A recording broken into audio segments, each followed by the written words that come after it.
Hello नाज़रीन, उम्मीद है आप लोग ठीक होंगे। मैं एक दफ़ा फिर आपको अपने channel mind and body Birmingham UK से वेलकम करता हूं। आज की जो बीमारी मैंने डिसाइड की है वो है एक इंतहाई तकलीफदेह कंडीशन के बारे में। जिस तरह आपने इस वीडियो के टाइटल में देखा कि ये वीडियो है लंगड़ी के दर्द के बारे में और उसके मुकम्मल इलाज के हवाले से हम बात करेंगे। अब लंगड़ी के दर्द को इंग्लिश में शाटिक पेन कहते हैं या शाटिका कहते हैं। इस वीडियो में हम देखेंगे कि शाटिका क्या है, इसमें कौन सी नर्व इन्वॉल्व होती हैं, कौन सी आपकी डिस्क या स्पाइन का हिस्सा उसमें इन्वॉल्व होता है और इस वजह से आपको किस तरह के पेन फील होते हैं।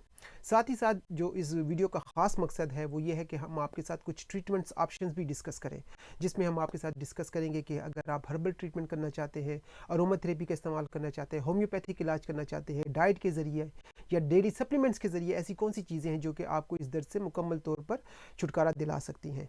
क्योंकि नॉर्मली जब आपको ये पेन होता है तो आपको अंदाज़ा है कि ये इंतहाई तकलीफदेह कंडीशन होती है। लोग जो है ज़्यादातर पेन किलर लेते रहते हैं सारी उम्र और ये पेन जो है सिर्फ दबता रहता है, यानी ठीक नहीं होता। सिर्फ जब तक आप गोलियां लेते हैं आपको लगता है कि आपकी तकलीफ कम हो गई है, लेकिन जब गोली का असर ख़त्म होता है तो दोबारा वो पेन आपको होना शुरू होता है। तो ये इंतहाई एक रिपीटेटिव किस्म का पेन होता है, यानी बार बार आपको होता है और इसकी शिद्दत इंतहाई ज़्यादा होती है। तो ये वीडियो उन लोगों के लिए बहुत ही इंपॉर्टेंट है जिनको शाटिका का पेन है या इस नर्व की प्रॉब्लम है।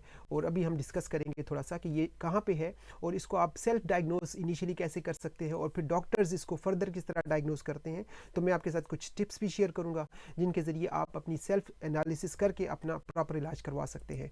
तो ये वीडियो है लंगड़ी के दर्द और इसके मुकम्मल इलाज के बारे में, जिसको इंग्लिश में मैंने बताया शाटिका कहते हैं या शाटिक नर्व पेन कहते हैं। लेकिन नाज़रीन, अपना कोई भी इलाज करने से पहले हमेशा मैं आपसे कहता हूँ कि आप अपने डॉक्टर से भी ज़रूर मशवरा कर लें।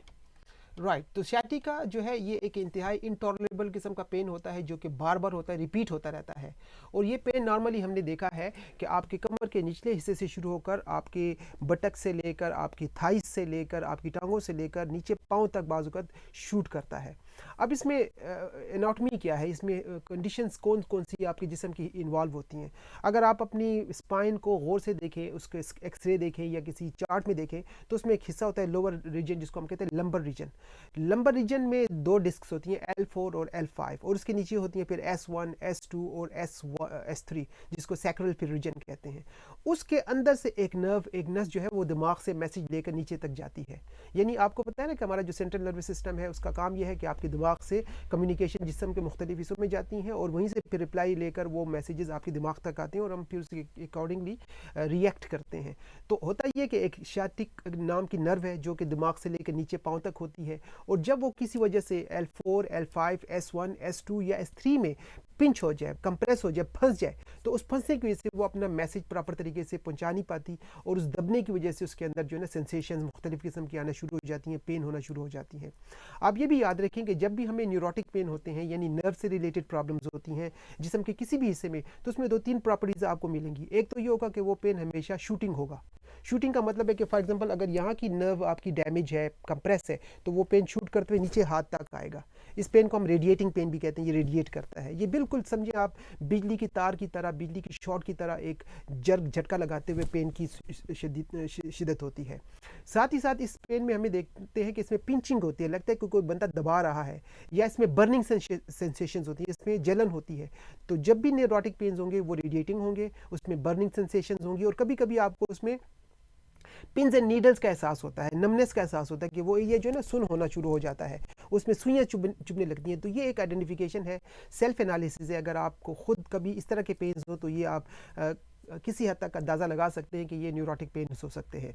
इसके मुकाबले में जब हमें आर्थराइटिस की बीमारियां होती हैं, हड्डियों की जोड़ों की बीमारी होती है, तो वो पेन नॉर्मली एक ही हिस्से में होता है। अगर किसी को हाथ का आर्थराइटिस है, रिस्ट का आर्थराइटिस है, तो वो पेन इसी एरिया में होगा, इस एरिया के इर्द गिर्द होगा। अगर किसी को शोल्डर में तो इसी हिस्से में होगा। लेकिन जब वो रेडिएटिंग पेन होगा तो उसका मतलब वो शूट कर रहा है, तो वो न्यूरोटिक पेन हो सकता है। तो शाटिका का पेन भी रेडिएटिंग होता है, जो आपके कमर के निचले हिस्से से शुरू होकर टांगों की तरफ नीचे पाँव तक बाजू का शूट करता है। और वो नॉर्मली देखा गया कि एक तरफ होता है, या तो लेफ्ट साइड पे होगा या फिर राइट साइड पर होगा, दानी तरफ या बाईनी तरफ ये हो सकता है। और कुछ लोगों में ये अल्टरनेट भी होता है, यानी शिफ्ट होता रहता है, कभी एक तरफ कभी दूसरी तरफ। तो ये कुछ निशानियां थी अगर आप अंदाज़ा करना चाहें कि आपको शाटिका का पेन है या कोई और पेन है। नॉर्मली जब आप डॉक्टर के पास जाते हैं तो आपको ब्रूफिन पेन किलर कुछ ना कुछ देते हैं, मसाज के लिए कोई क्रीम लगा देते हैं। जब तक आप वो दवाइयाँ लगाते हैं आपको फ़र्क लगता है, लेकिन जो ही छोड़ते हैं फिर आपका प्रॉब्लम बढ़ना शुरू हो जाता है।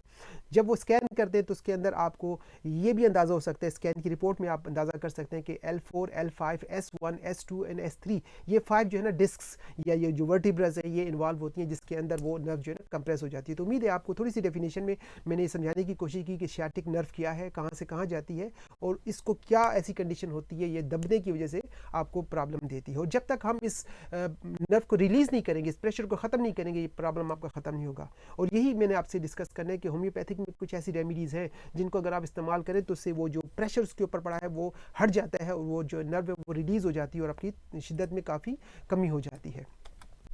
तो ये पेन जो है नॉर्मली एक साइड पर होता है। इसके अलावा इसमें आपने देखा होगा कि रेडिएटिंग पेन होता है, जो मैंने अभी आपको बता दिया।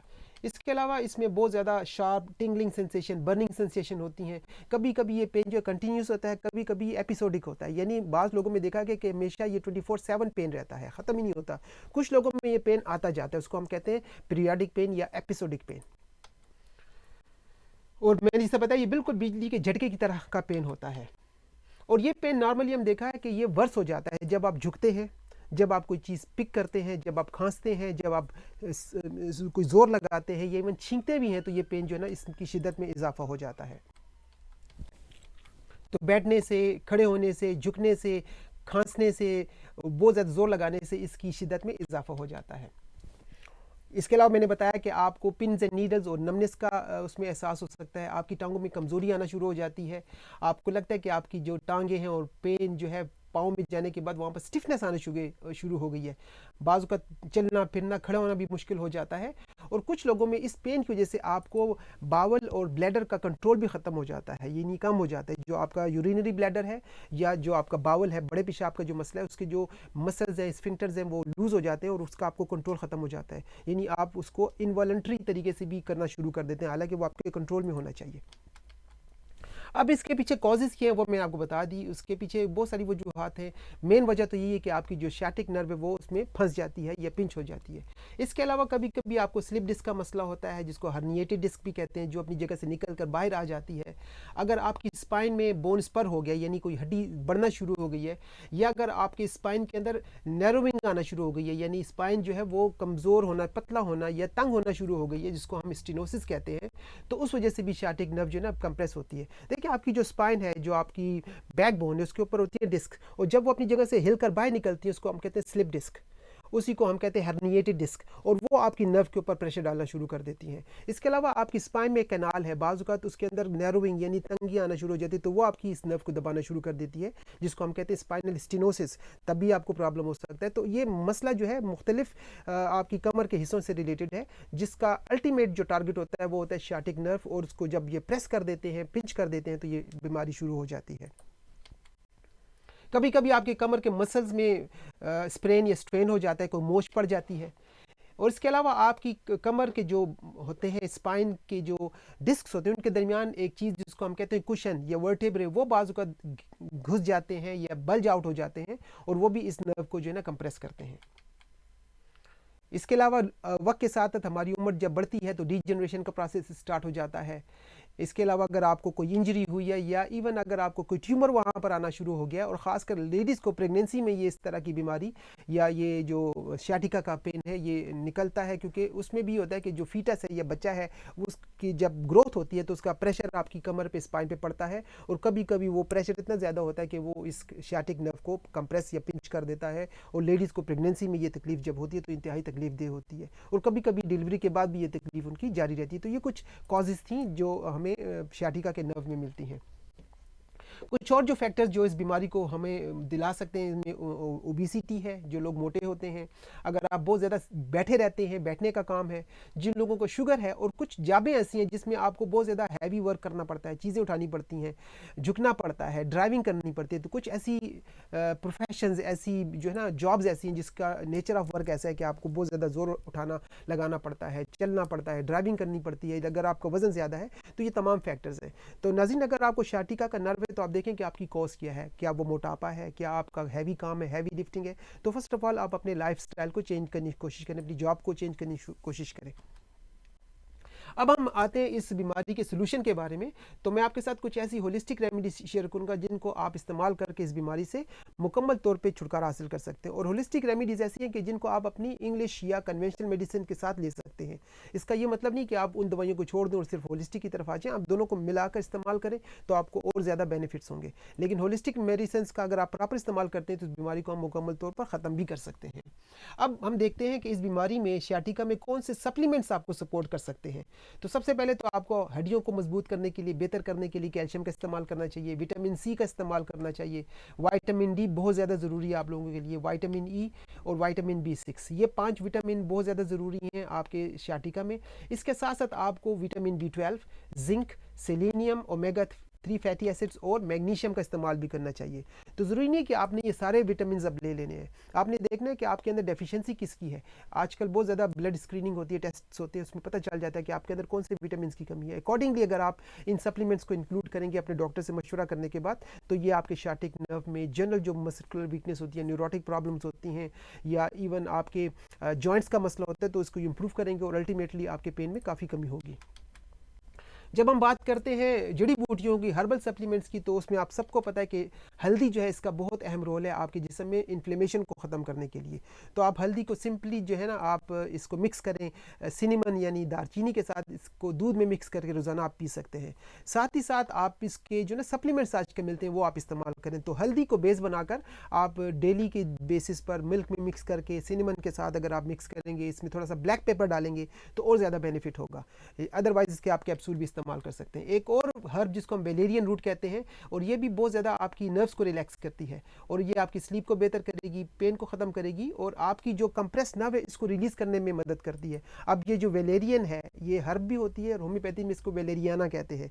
अगर आप इसको प्रॉपर इस्तेमाल करेंगे तो जो वो फंसी हुई नर्व है ये उसको रिलीज़ करने में मदद करेगी। तो अगर आपकी वो जो फंसी हुई नर्व, पिंच नर्व रिलीज़ हो जाएगी तो वो प्रेशर कम हो जाएगा और आपका पेन अल्टीमेटली कम होगा। तो आप एज अ वेलेरियन हर्ब भी इस्तेमाल कर सकते हैं या होम्योपैथी में इसके वेलेरियन जो है ना मेडिसिन के तौर पर इस्तेमाल कर सकते हैं। अगर आप हमसे रब्ता करें तो यही जो है ना हमारे पास वेलेरियाना के नाम से इसका जो ना होम्योपैथिक मेडिसिन फार्मूलेशन भी मिलती है। लेकिन अदरवाइज अगर आप किसी मुल्क में रहते हैं वहाँ पर ये नहीं है तो आप वेलेरियन रूट का इस्तेमाल करें।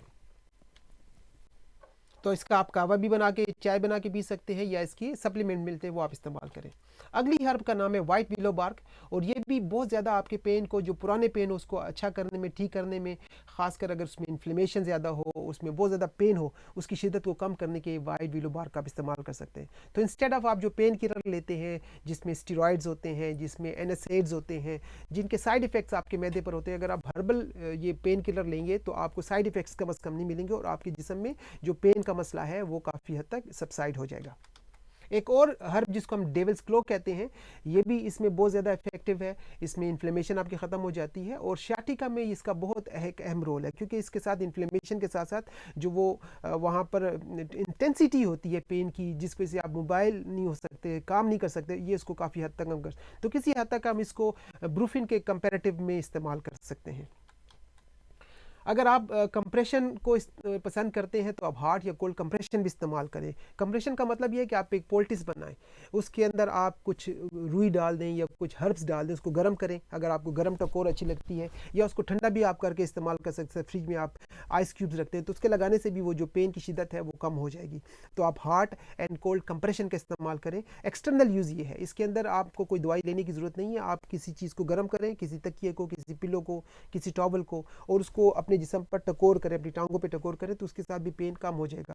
तो बजाय गोलियां लेने के आप कोशिश करें कि आप अल्टरनेटिव कम्प्लीमेंट्री रेमेडीज की तरफ जाएं ताकि आपको साइड इफेक्ट्स कम से कम मिले। एक और चीज़ जिसको हम कैन पेपर कहते हैं, इसकी आजकल ट्यूब्स मिलती हैं, क्रीम्स मिलती हैं। तो बजाय आप केमिकल बेस्ड जो पेन किलर क्रीम्स हैं, आप इस तरह की ट्यूब का इस्तेमाल करें, क्रीम का इस्तेमाल करें, टांगों पे इसका मसाज करें तो आपको इससे भी बहुत ज़्यादा फ़र्क मिलेगा। अब हम बात करते हैं अरोमा थेरेपी के बारे में। अरोमा थेरेपी आप जानते हैं कि एक ऐसा तरीका है जिसमें हम जो प्लांट्स होते हैं उनसे हम ऑयल्स निकालते हैं और उसको निकाल कर हम बैरूनी तौर पर सिर्फ इस्तेमाल करते हैं। इनको पिया नहीं जाता, इनको लगाया जाता है। और इसी तरह के हम कुछ मसाज ऑयल अपने क्लिनिक पे अपने पेशेंट जब हमारे पास आते हैं सियाटिका की बीमारी लेकर, ये नब्ज की, तो हम बनाकर उनको देते हैं। जब ये इस्तेमाल करते हैं तो उनको काफ़ी न्यूरोटिक पेन में हेल्प होती है। तो इस तरह का ऑयल अपने लिए आप खुद भी घर में बना सकते हैं। और आपको मैं कुछ ऑयल्स बताता हूँ, अगर आप इनको डाइल्यूट करें किसी कैरियर ऑयल में, जिस तरह कोकोनट ऑयल है, स्वीट एलमंड ऑयल है, ओलिव ऑयल है, या इवन जो कैस्टर ऑयल होता है, इनमें से जो भी आपके घर में है, इसमें अगर आप मिक्स करेंगे एसेंशियल ऑयल, तो आप घर में अपने लिए एक मसाज का तेल बनाएं और उसको बैरूनी इस्तेमाल करें, तो इससे भी आपको काफ़ी फ़र्क होगा। तो कौन से ऑयल आपको चाहिए? एक तो ऑयल है, इसका नाम है पेपरमिंट। इसकी प्रॉपर्टीज़ में एंटी माइक्रोबियल, यानी ये जो है ना, जितने भी एंटीबायोटिक के तौर पर आप इसको इस्तेमाल कर सकते हैं, पैथोजेंस जो बैक्टीरिया के खिलाफ ये काम करता है, इन्फ्लेमेशन कम करता है, और इसके साथ साथ आपको बूढ़ा होने से बचाता है, एंटीऑक्सीडेंट प्रॉपर्टीज़ पाई जाती हैं, और साथ ही साथ ये आपके मसल में जो स्पाम्स होते हैं उसको कम करता है। तो इस ऑयल को आप कंसीडर करें।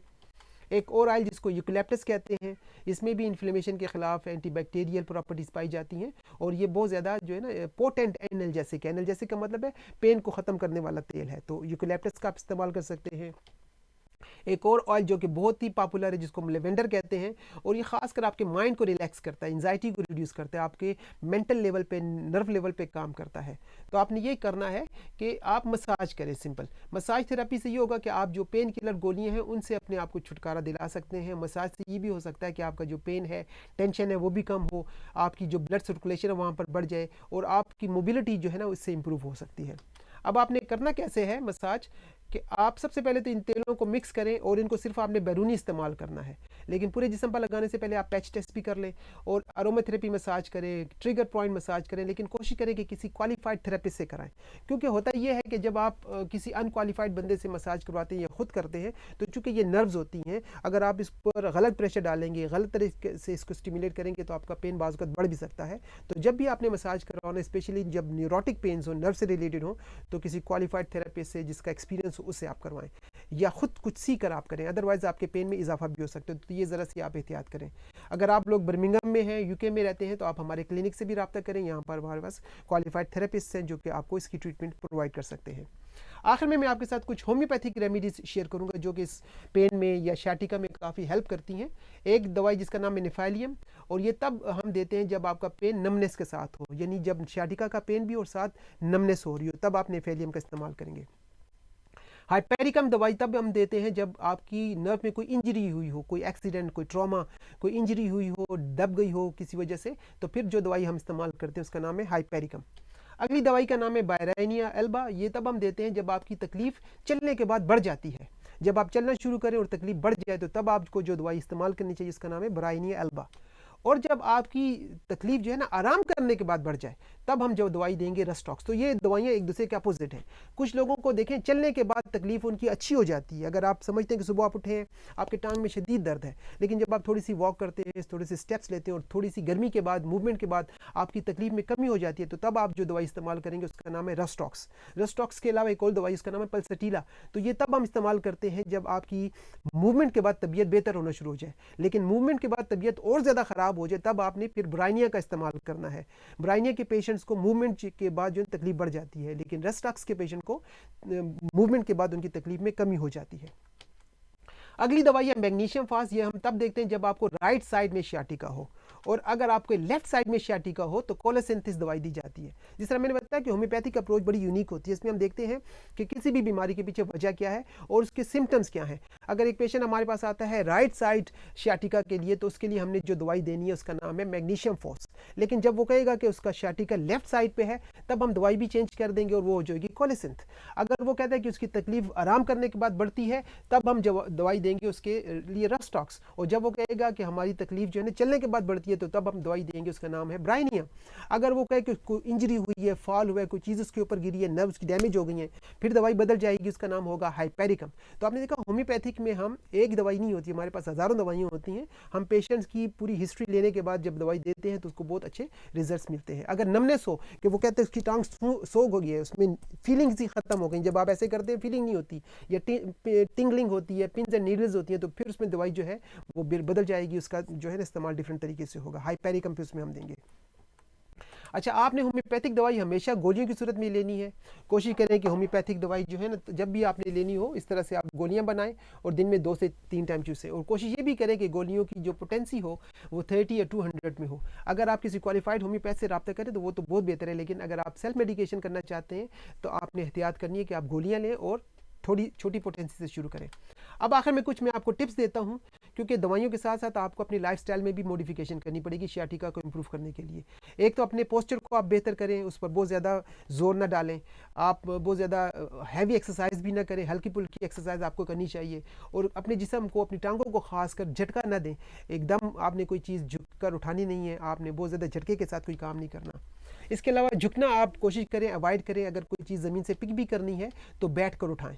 इसके अलावा प्रोटीन का इस्तेमाल आप ज़्यादा करें। आप अगर बैठे हुए तो अपनी कमर को कोई सपोर्ट दें। अगर आपने खड़े होने का कोई काम करना है तो अपने पाँव के नीचे कोई छोटा सा स्टूल रख लें। यानी बाज़ औक़ात ऐसी जॉब्स होती हैं जिसमें आपको पूरा दिन खड़ा होना पड़ता है। अगर आप सेल्समैन हैं, अगर आप सिक्योरिटी का काम करते हैं तो सारा दिन खड़ा होना पड़ता है। तो कोशिश करें जब खड़े हो तो पाँव के एक तरफ आप कोई स्टूल रख लें, उसके ऊपर अपना पाँव जो है ना इस तरह सहारा देकर रखें, ताकि वो उस पर प्रेशर कम पड़े और वो पेन आपका कम हो। तो कुछ आपको टिप्स, कुछ लाइफस्टाइल चेंजेस भी करनी पड़ेंगी। कभी भी एकदम झुकना नहीं चाहिए, जो कोई चीज़ उठानी तो बैठ कर आप उठाएं, ताकि उसके ऊपर, कमर के ऊपर या निचले हिस्से में ज़्यादा स्ट्रेन ना हो, क्योंकि ये तकलीफ फिर बढ़ती जाती है और फिर इसको ठीक करना भी इंतहाई इम्पॉसिबल हो जाता है। क्योंकि न्यूरोटिक पेन, नर्व डिजनरेशन जब शुरू होती है तो इसको रिवर्स करना बड़ा मुश्किल है। और कभी कभी इसके साथ इवन पैरालिटिक कंडीशन होना शुरू हो जाती है। इंसान जो है ना पूरा फालिज भी हो जाता है, चलने फिरने के भी इंसान काबिल नहीं रहता।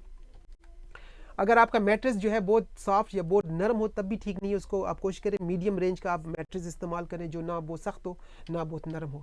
और कुछ ऐसी चीज़ें हैं जो आपने कट डाउन करनी है, जिसके साथ जिस्म के अंदर इन्फ्लेमेशन और पेन बढ़ता है, जिसमें शुगर है, रिफाइंड कार्बोहाइड्रेट्स हैं, फैटी फूड है, और ये जो ऑयल्स हम इस्तेमाल करते हैं इनका इस्तेमाल कम करें। और साथ ही साथ सिगरेट नोशी आप बंद करें, क्योंकि इसके साथ भी आपकी जो डिस्क्स हैं इसकी रीजनरेशन स्टार्ट हो जाती है।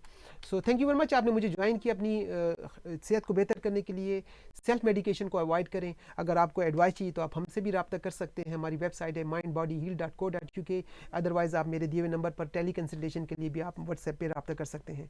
अगर आपको ये वीडियो पसंद आई है तो उसको लाइक, कमेंट और शेयर ज़रूर करें, और बेल आइकन भी ज़रूर दबाएं। तो नाज़रीन, ये वीडियो थी, थोड़ी सी हमने बात की सियाटिका के बारे में, उसकी कॉजेज़, उसके साइन एंड सिम्टम्स, और उसको हम कैसे बेहतर कर सकते हैं। चूँकि टाइम कम होता है, मैं कोशिश करता हूँ कि बहुत सारी चीज़ें आपके साथ शेयर करूँ, तो कुछ चीज़ें हमें बड़ी स्पीड से करनी पड़ती हैं, लेकिन आप इस वीडियो को पॉज कर देख सकते हैं। और अगर आपको कुछ और हेल्प चाहिए तो आप मुझसे रब्ता भी करें। अपना बहुत ख्याल करें। आपसे दोबारा मुलाकात होगी किसी और वीडियो में। टेक केयर और बाय।